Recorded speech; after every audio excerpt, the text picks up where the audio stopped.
You know that feeling when you open an app without thinking, scroll for a minute, close it, and then immediately open another one, and somehow you still feel bored? Not bored in the simple way, more like restless. Like your brain is searching for something it can't quite name.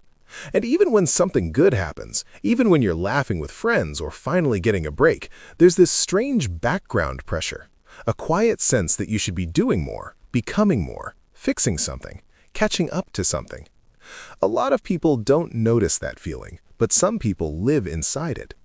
From the outside, it can look like a distraction, like laziness, like an inability to commit, like a generation that can't focus, can't handle discomfort, can't take life seriously. But that's a shallow reading, because what people call short attention spans is often something else entirely. It's often a nervous system that never fully learned what safety feels like. And the truth is, a lot of people have been trying to describe Gen Z as if it's a personality type, as if it's just trends, slang, aesthetics, and new attitudes. But Gen Z isn't really defined by what they like. They're defined by what they adapted to. And most people don't understand that. Gen Z grew up in an environment that constantly changed the rules of being human, not gradually, but all at once. Social life moved online, identity became visible, comparison became constant, news became personal, and the future stopped feeling stable.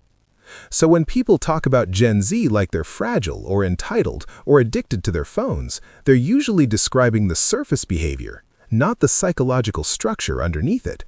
Because there's more going on here than people realize.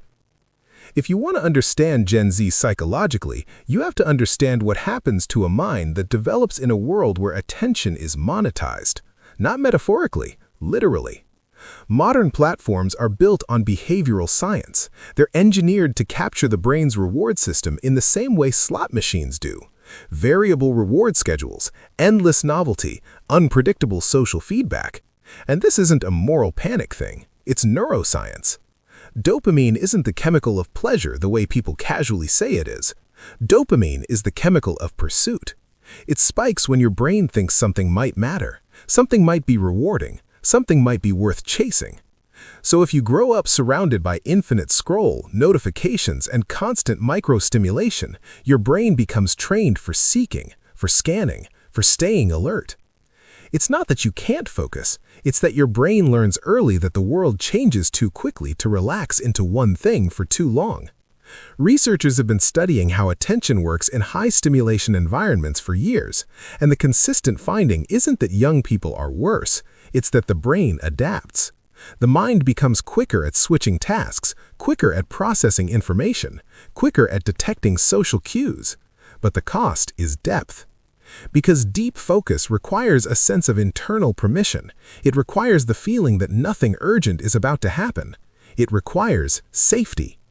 And for a lot of Gen Z, safety wasn't the emotional baseline. Not because their parents didn't love them, not because they were raised wrong, but because the environment itself was loud. Gen Z is the first generation to grow up with a constant audience. Even if no one is watching you, your brain learns to behave as if someone could be. That changes everything.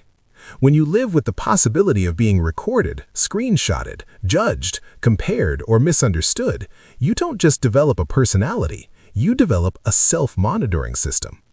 Psychologists call this heightened self-consciousness, but that phrase doesn't fully capture it. It's more like living with an internal camera turned on.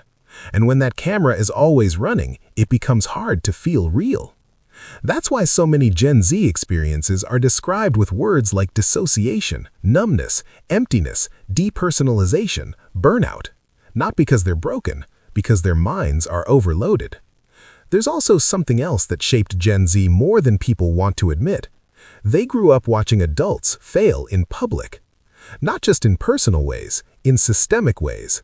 Economic crashes, political chaos, climate anxiety, pandemic disruption, institutions losing credibility, the sense that the world is being managed by people who don't really know what they're doing. And when you grow up inside that atmosphere, your brain learns a specific lesson. The future is not guaranteed. Older generations were taught implicitly that if you follow the rules, life becomes stable. Education leads to security. Hard work leads to progress. Time moves forward and things improve. Gen Z didn't absorb that story in the same way. They grew up watching the rules change in real time. So instead of building identity around long-term certainty, many of them built identity around flexibility, around awareness, around adaptability. Which is why Gen Z can seem contradictory. They can be incredibly socially conscious and yet emotionally exhausted. They can care deeply and yet appear detached. They can be highly informed and yet feel hopeless. That isn't hypocrisy. That's what happens when your empathy is constantly exposed to the world's suffering, but your personal power feels limited. Your nervous system can only take so much input before it starts protecting itself, and protection often looks like apathy, or humor, or irony.